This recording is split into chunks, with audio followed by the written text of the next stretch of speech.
The Ark of the Covenant.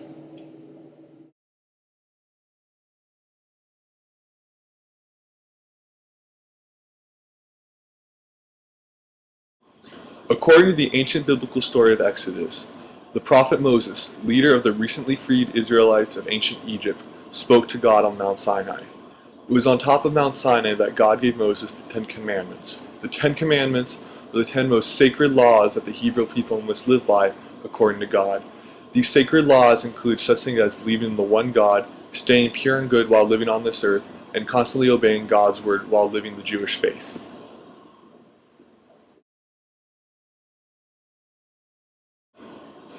The Ten Commandments were stored in the Ark of the Covenant. The Ark of the Covenant was meant to be the carrier of the Ten Commandments for all of time, for all of Jewish history. The Ark of the Covenant was made out of shittim wood, was covered in gold, and was molded with gold. Its length was believed to be 2.5 cubits, its breadth 1.5 cubits, and its height 1.5 cubits, and it was meant to be stored in the Holy of Holies in the Temple of Jerusalem in future times. According to readings in the Bible, it was believed that the top of the Ark of the Covenant was adorned with 2 cherubs, which are basically angels. According to biblical myth, it was through these 2 cherubs that God would speak to Moses. These 2 cherubs could also represent the wrath and power of God, due to cherubs could have both a negative view, such as being evil, and a positive view, such as in the angelic form, of always watching over the people of Israel and guiding them through these tough times while they were wandering in the desert.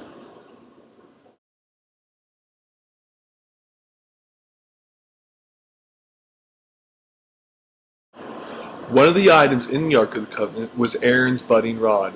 It was a rod that was believed to sprout flowers from it. It was also the rod that Moses used to lead the people of Israel. It was from this rod that Moses was able to part the Red Sea, turn into a serpent, and used to sprout water from a rock while the Israelites were traveling in the deserts of the Middle East. It was also believed to symbolize that idea of Moses being a shepherd, guiding the people of Israel like sheep. One of the other items in the Ark of the Covenant was manna. Manna was believed to be a sacred fruit of the ancient Israelites. According to biblical myths, while they were traveling in the deserts to the Holy Land, it was believed that God would rain down manna upon them so they would not starve in the desert.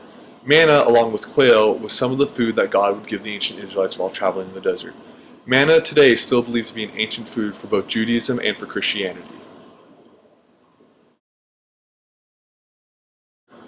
Due to the Ark of the Covenant was extremely sacred, only certain people were allowed to touch it, or hold it, or carry it for that matter.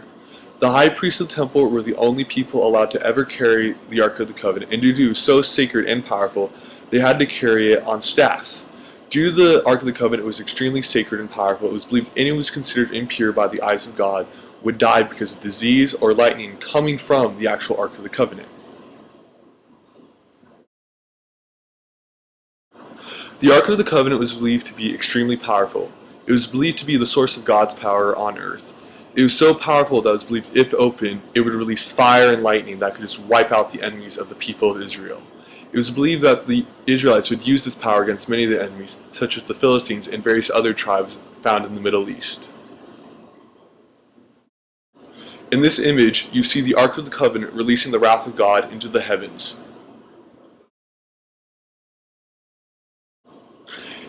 If opened, it was believed that the Ark of the Covenant released the mighty power and wrath of God. It is believed that the power could come in forms of lightning and fire that could strike down upon the enemies of Israel. In this image, from the classic movie Indiana Jones and the Raiders of the Lost Ark, the power of God is seen destroying the enemies of the Ark of the Covenant, or the Jewish people, as seen as this Nazi being destroyed by the power of the Ark of the Covenant. Because the Babylonians conquered Jerusalem and destroyed the temple, the Ark of the Covenant was removed and was never found. Currently, the Ark of the Covenant's location is not known. There are many speculations of where the Ark could be located. Such ideas believe that it could be located in France, Utah, or South Africa. The most common belief is that the Ethiopian Orthodox Church currently has the Ark of the Covenant in one of its most sacred churches in Ethiopia.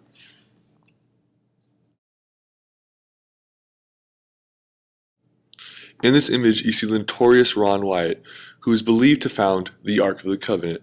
In fact, when he found the Ark of the Covenant, he exclaimed, "That's Jeremiah's grotto, and the Ark of the Covenant is in there." Turns out, his belief was actually a fraud. He never brought the Ark of the Covenant to the surface, and most people didn't believe him because of his radical Christian views and his combining ideas of Christian myths such as the blood of Christ also smothering down upon the Ark of the Covenant. Within the last 30 years, the Ark of the Covenant has gained great media coverage and attention, and great popularity as well. This has come in such forms such as movies, such as the classic movie Indiana Jones and the Raiders of the Lost Ark, where Harrison Ford stars as famed archaeologist Indiana Jones, and Indiana Jones must fight the Nazis and save the Ark of the Covenant so the Nazis won't use its great power to take over the world.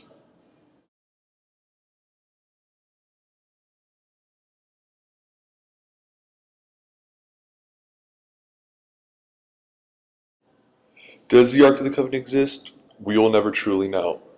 Is it somewhere out there? We will probably never know. All we have is the Bible and the Torah to guide us in our endeavors to find the Ark of the Covenant. However, many people suggest that we should stop looking for the Ark of the Covenant and start concentrating on more logical forms of archaeology. People who look for the Ark of the Covenant generally make up lies that gives archaeology a bad name. We should focus more on the logical sense of archaeology. Hi, my name is Mirjam Meili. I believe that the Ark of the Covenant exists. I don't know that it's necessarily religious, but I do think that it is a historical artifact that's out there and that's been recorded in the Bible. Hi everyone, I'm Erika. So what do I think about the Ark of the Covenant? Well, I can't really say I believe in it 100% because I'm not really a religious person, but having to do some research for this project really made me start to believe that perhaps it is a historical artifact, but maybe all the religious hype behind it is just a little bit over-exaggerated. Hi, my name is Ryan Brockway, and I believe the Ark of the Covenant does exist to some extent. I believe the Ark of the Covenant was used by the ancient Israelites, and I believe it was what held their original laws. The Ten Commandments, not necessarily, but possibly scrolls or ancient forms of Torahs that were considered sacred to them at one time. I do believe it is somewhere out there, maybe not necessarily in Ethiopia or France or South Africa, but I do believe it exists, and I believe we'll find it someday, possibly. Maybe it won't be as beautiful or as gilded as we say it is in the Bible, but I do believe we will find something out there that is very relatable to it. I do believe it is a religious symbol. I do believe there might be some holiness behind it. As a devout Catholic, I do believe God may have had some hand in it, but do I think it was as great and as grand as it states in the Bible? Possibly not, because the ancient Israelites were people who were wandering. It was impossible for them to have many of the resources they could have had at that time. But I do believe that there was something very similar to the Ark of the Covenant that existed at that time, and that it did hold something very sacred to the ancient Israelites that is very important and very fundamental to the Jewish faith. Thank you.